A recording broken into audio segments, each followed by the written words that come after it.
Well, hi, and welcome to Habitual Excellence presented by Value Capture. I'm your host, Mark Graban, and our guest today is Skip Steward. He is Vice President and Chief Improvement Officer at Baptist Memorial Healthcare. He is co-author of a book called Creating an Effective Management System, Integrating Policy Deployment, TWI, and Kata, that was co-authored with Patrick Graup and Brad Parsons. And he's also, this is a newer project, host of a podcast, and I hope you'll go and subscribe and listen to it as well, called Connecting the Dots. So Skip, thank you for being here. How are you today? Doing great, Mark. Thank you for having me. Well, I'm really happy we can have the conversation, and there's so much we can dive into about what's been happening at the Baptist Memorial Healthcare System. Can you tell, I want to ask you to introduce yourself and your background. Can you first give us kind of the capsule summary of the health system, where you're based and how big you are? Sure. We're a nonprofit healthcare system. We are based out of Memphis, Tennessee, and we have 22 hospitals over Tennessee, Mississippi, and Arkansas. We also have a university within our system, and we have around 180 to 190 clinics. And then we have a lot of other parts of the system too, whether that be hospice houses, whether that be research. And so we have around 21,000 employees here at Baptist Memorial Healthcare. Yeah. So I might ask you to sort of go backwards, or maybe even, start where you are here and then go back and catch us up of how you got from there to here. Tell us about your role. What does it mean for you to be a Vice President and Chief Improvement Officer? So my role is over what we call the Baptist Management System. Some organizations might call that lean or operational excellence. My boss, Dr. Paul DePriest, had discernment and wisdom that when I joined the organization 8 years come this summer, that we wanted to call it the Baptist Management System. And we wanted to think about management systems and how they should function and how they should work. And so ever since that time, the Baptist Management System has been evolving. It is made up of many what I call subsystems. And those subsystems might have tools inside of them, but all of the parts of the Baptist Management System really are interdependent upon each other, and they work together. And I would like to think of it as a social technical system. And that's really important because if we're going to have an improvement system, we're going to need a social technical system to apply itself to healthcare, which has to be the most complex social technical system that exists. Mm-hmm. And we'll have a chance to come back and take a much deeper dive into the Baptist management system. So what were some of the major steps in terms of your career, Skip, and your background that led to this role?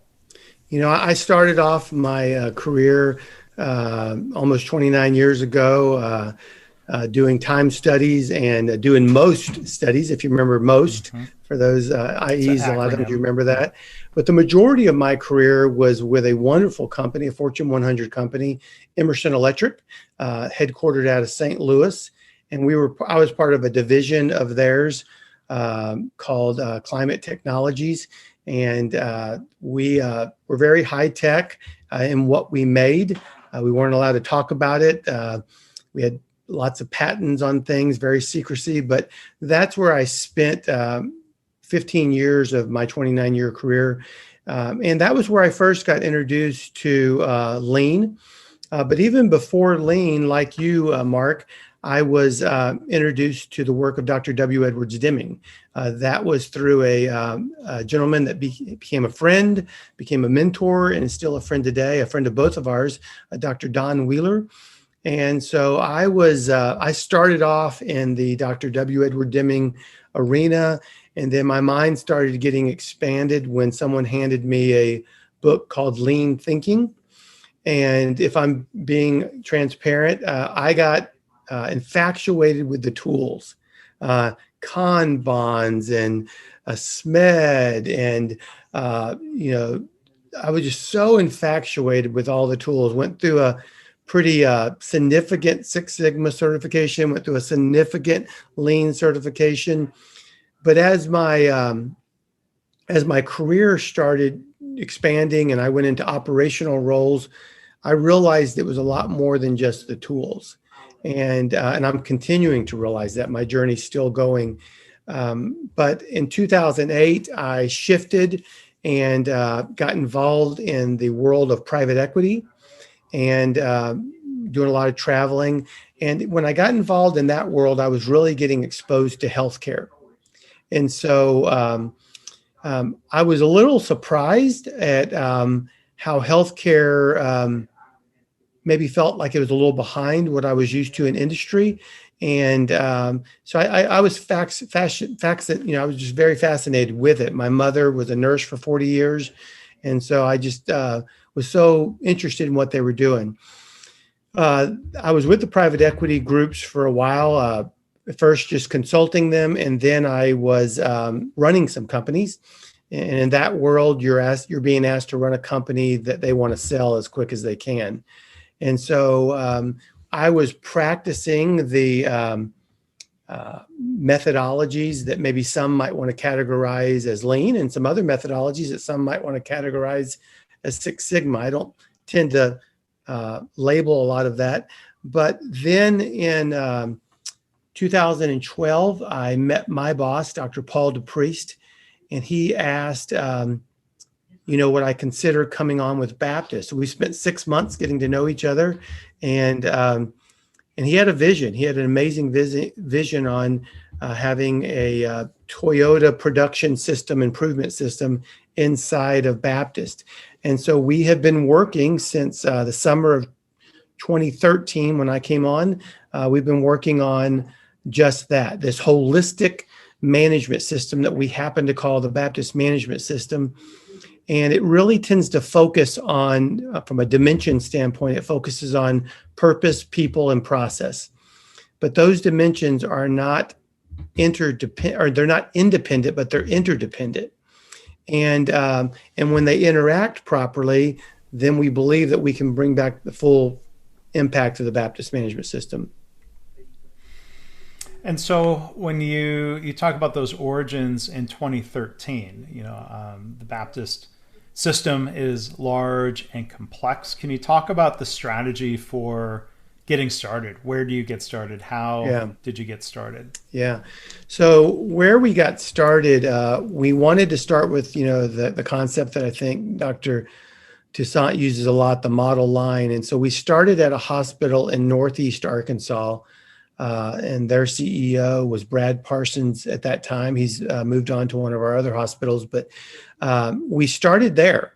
And with kind of traditionally, we had a lot of Kaizen events at first, but then I introduced Brad to TWI, and he said, "Yeah, let's do it." At first, it was with TWI job instructions, and people got very, very excited about that. But one of the things that happened at Baptist is what I refer to as a macro pull, meaning that as we were introducing things to this one hospital in Northeast Arkansas, other entities within Baptist heard about it, and they started pulling on my time and effort. So I kept the roads kind of warm at that time, and we started introducing TWI job instructions. We then started adding the improvement kata, coaching kata. And we also started that at Northeast Arkansas, and that mushroomed in a very good way. Everybody wanted to get started, and pretty much every entity within Baptist today practices. That doesn't mean they practice on every shift in every department, but they're deploying it at the rate that they can handle it. And so at that point, we continued to introduce other elements of the Baptist management system, for example, like TWI job relations, which is really the social side of the socio-technical. And that became a strong, strong pull. So right now, if you were to go anywhere within Baptist, does every single entity have every element of the Baptist management system? The answer would be no, they don't. And I remember when I was doing a private tour once through the Toyota plant in Blue Springs, Mississippi, And I was sitting down with their president, and in a very humble manner, he told me that they were not as mature as Georgetown. And that kind of caught me off guard, but it made me think about where we're at too. Everyone can only digest so much. But what's important is that you understand how the dots are connected. And there comes the name of our podcast. In other words, we don't want people to just think about improvement kata, coaching kata, TWI, job instructions, job relations, job methods, standardization as independent pieces. We want them to see how they're connected. And so I had an executive call me a couple months ago and said, Skip, you have a few minutes? I said, sure. He said, I want to, first of all, admit something to you. He said, I've had your book for over a year, but I've never read it. I said, that's okay. you don't have to. He said, but no, the reason I tell you this is even though I've heard you speak many times, I didn't realize how this for him, it was how job relations and kata were connected. He said, I didn't get that. He said, I guess I'm kind of slow. And I said, whoa, stop right there. I said, it's not that you're slow. Everybody has a rate by which they digest stuff. Other things are competing for your thinking. And so I'm just glad that you connected those dots, because it doesn't really matter if Skip can connect the dot.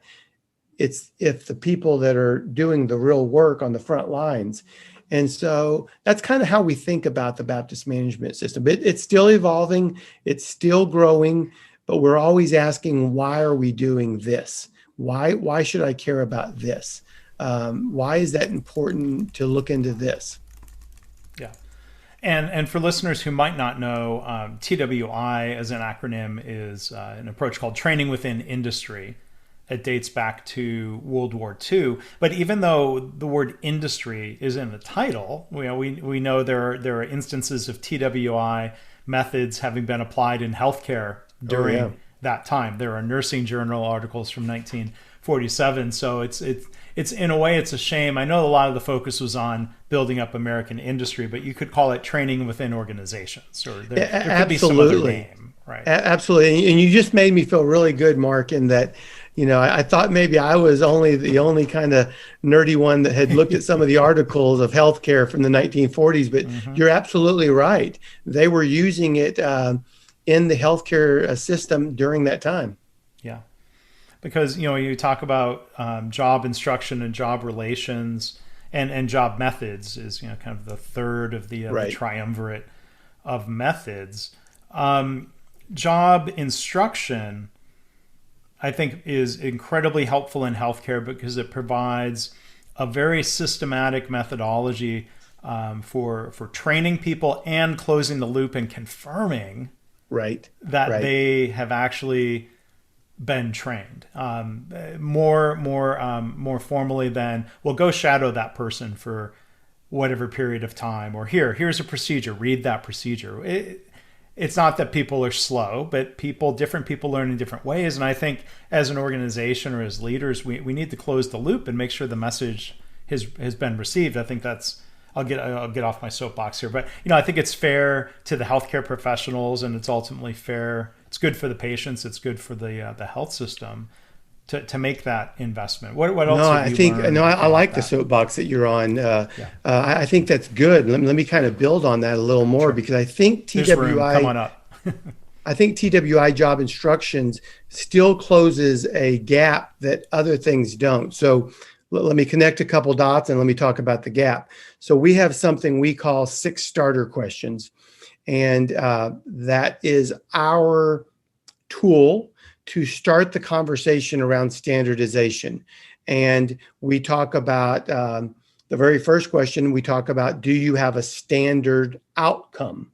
In other words, so what's the standard for this particular outcome? And if you do have that, question 2 gets into, do you have standard methods to produce that standard outcome? And the reason we call it 6 starter questions is that if you can't answer yes, there's additional questions behind each question. But within each one of those, we also try to let people know how JI, JR, and JM come into play.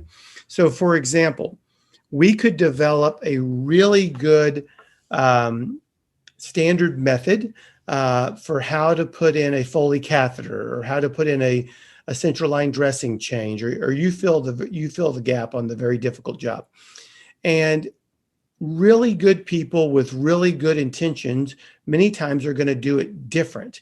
It's not because they're bad people. It's because they learned in New York and they've moved to Tennessee, or they learned a certain way in California and they moved over to Arkansas.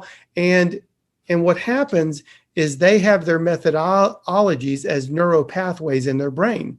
They've always done it that way. They've been doing it that way for years and years.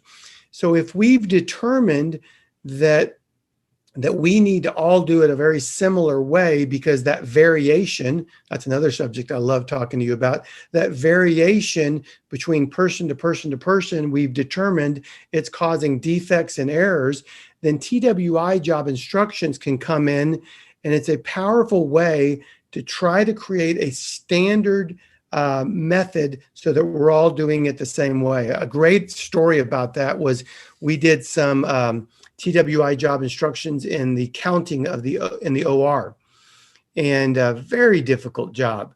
And so I remember when we were done doing some pretty in-depth training, we did the breakdown, we trained it the TWI way.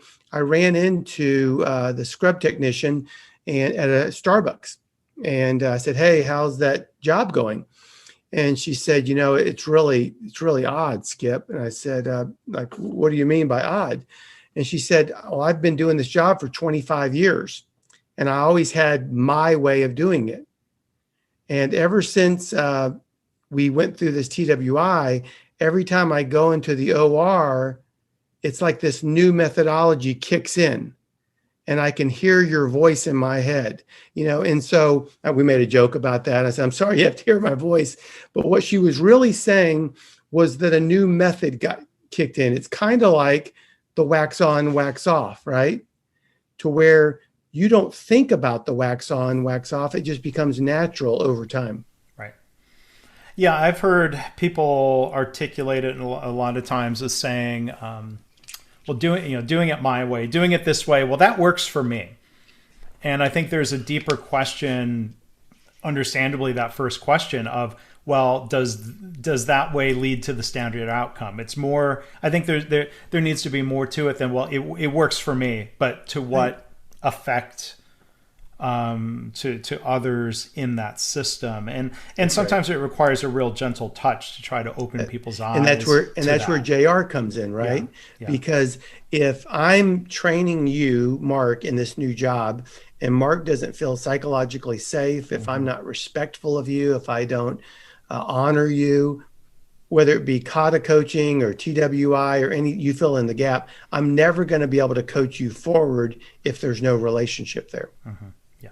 And that kind of feelings of respect and trust and psychological safety, that's very, very, very important, of course.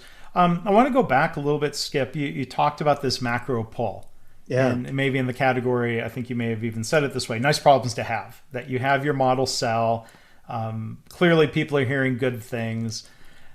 How did you, was it necessary to help manage some of that pull to make sure that, you and others weren't stretched beyond your capacity? How do you manage that pull without discouraging people, or what was, that's a great question. So yes, we continue to try to manage that pull. We have a small group. It's me, and I call us 3.1. We have one individual that gives us 1 day a week, and then I have two amazing directors. And we're trying to grow our group, but we're never going to be really big, because our mindset is that we want to have the people that work on the front lines. They need to be improving. The work is the work, as Brad Parsons like to says. But one of the things, to answer your questions about managing that we did was we work very hard at avoiding training for the sake of training. And so many times people can get caught into that trap without knowing it. I'll even hear good friends throughout the nation say, well, you know what they say, Skip, if you build the field, they will come. And I always respond, I said, no, they won't. Just because that's a cute little movie, but just because we do lots and lots of classes doesn't mean they're going to automatically pick up. So specifically with Kata, what we did was we said, listen, before we do any training on improvement Kata and coaching Kata, the leadership of that entity, the administrator and their staff has to go through the training also. Very get-go. And they agreed to it. They said, okay. And so then what we said was, well, before we do any training, what areas might we start in? Because the way that normally works with the improvement Kata and coaching Kata is that there is a learner, there's a coach, and there's a second coach. That's 3 people. We said, so in addition to the administration staff, which areas might we want to work on? So let's say that someone says, well, we want to do some work in the ER. Great. Who's going to be the learner? Who's going to be the coach? Who's going to be the second coach? Or who's going to play those roles eventually? So now I'm starting to narrow in who can even come to the training. Because even though our system does have electronic systems where you can sign up electronically, I didn't allow that because I knew that I would get a bunch of people that were interested, but they wouldn't have the capacity to go to work right away. And so even in the training, when we do the training, we emphasize, now listen, when the class is over, we're going to work. We're going to start practicing this effort. So that was one way that specifically with the Kata that we really, and still to this day, like for example, I'm doing some virtual Kata workshops, which we had to change to virtual because of COVID, which actually I think we produced something better. But the same conversation occurred. It's coming up in April, and I asked them, okay, who are these individuals? What are they going to be working on? Because we want to send the message not to just do training for the sake of training. Right. I was wondering if we could dig a little bit into, the role of Brad Parsons as the CEO at the time of that pilot hospital. Correct me if I'm wrong, but I think I'm remembering a Dr. Demingism who said, I'm paraphrasing, that senior executives have to do more than support transformation. They need to lead it. That's right. I think you got it. That's right. Close enough. I think you're very close. That's right. So I'm curious, from your reflections, what was Brad's role as CEO to really help lead transformation, to help lead the adoption of the development and adoption of the Baptist management system? Brad has, he leads with humility and respect for every individual. I would say that principle of respect, which is one of our 11 guiding principles that make up the Baptist management system. I would say he has been just a real leader in that. He has, as fast as I could give him books, he would read them. He was willing to go through the training, whether that be Kata or whether that be, TWI, job relations. He's went to conferences with me, whether that be Shingo or whether that be Katakon. And to this day, almost 8 years later, him and I talked this morning, and we were working on some projects together. And one of the things that Brad and I do well together is what I refer to as mental wrestling. So I went to college on a wrestling scholarship, so I just use that phrase. But it's that safe space where we can get together and say, this is what we need to think about improving. And I can remember many conversations with Brad over the years where I would introduce an element to the Baptist management system.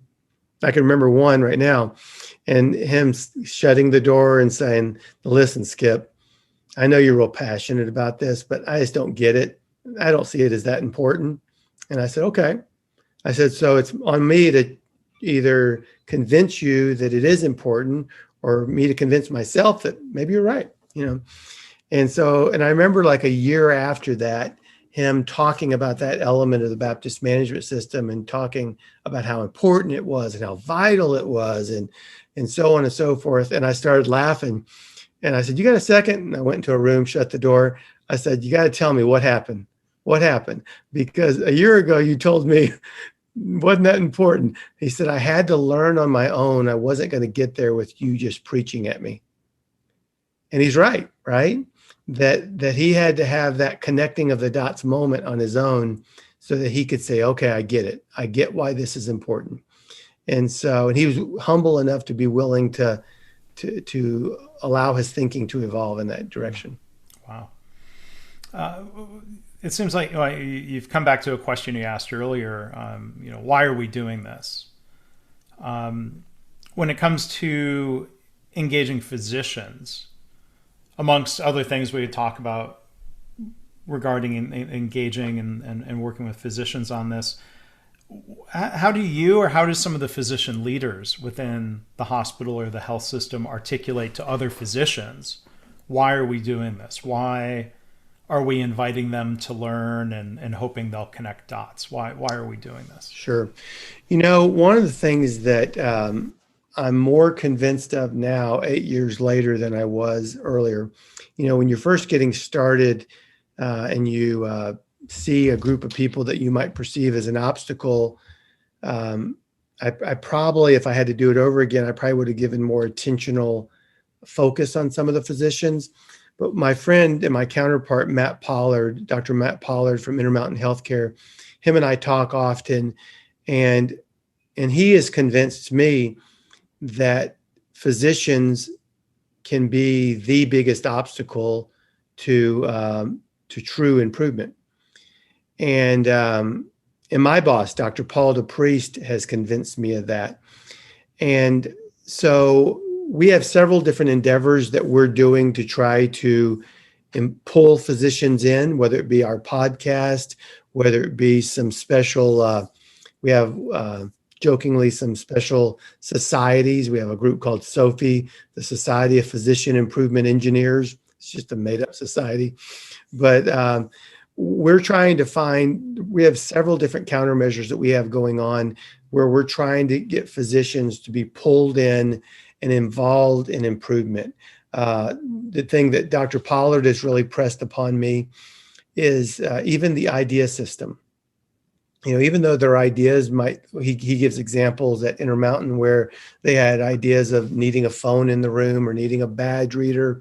But what you're really doing with the idea system is giving the physician a voice, and how do we get everybody every day involved in improvement? That's especially important in the world that we live in, where a lot of our physicians do not necessarily work directly for Baptist. They're being paid through an RVU system where that's determined by Medicare. And so we're trying to get them to think about that bigger purpose of why they got into healthcare to begin with.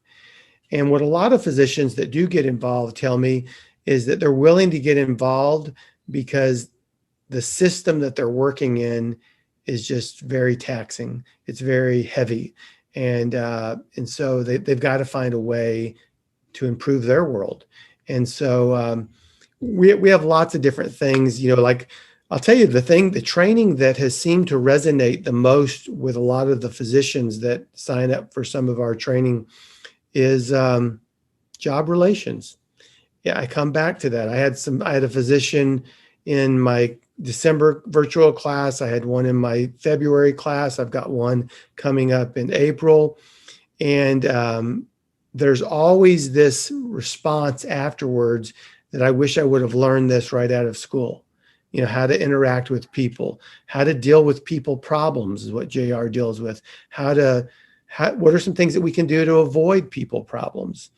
And so we're also starting to expose them to the humble inquiry and the work of Dr. Edgar and Peter Shine. And so there's lots of things that we're trying to do. I don't want to act as if we have that figured out, because we don't, but we do have to get the physician involved if we want to get our maximum improvement. Yeah.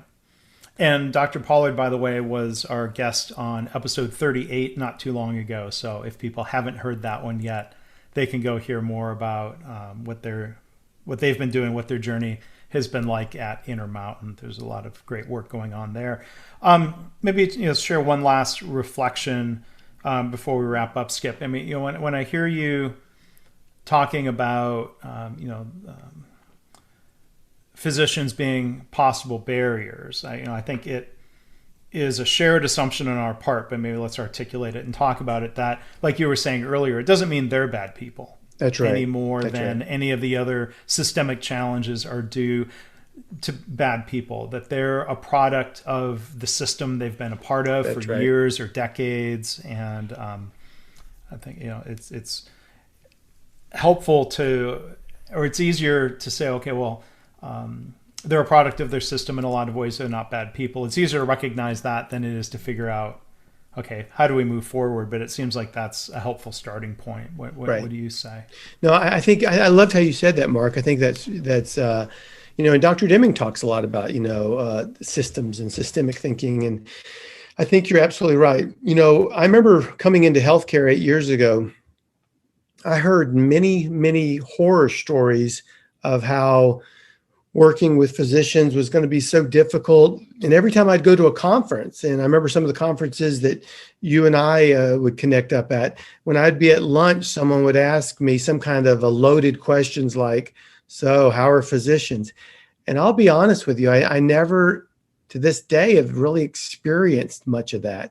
I found wonderful people trying to do good work, and they're getting beaten down by the system. Now, they didn't always jump in and get involved in the work, but that's also because of the system that many times keeps them from doing that. And so I try to meet them with where they're at, right?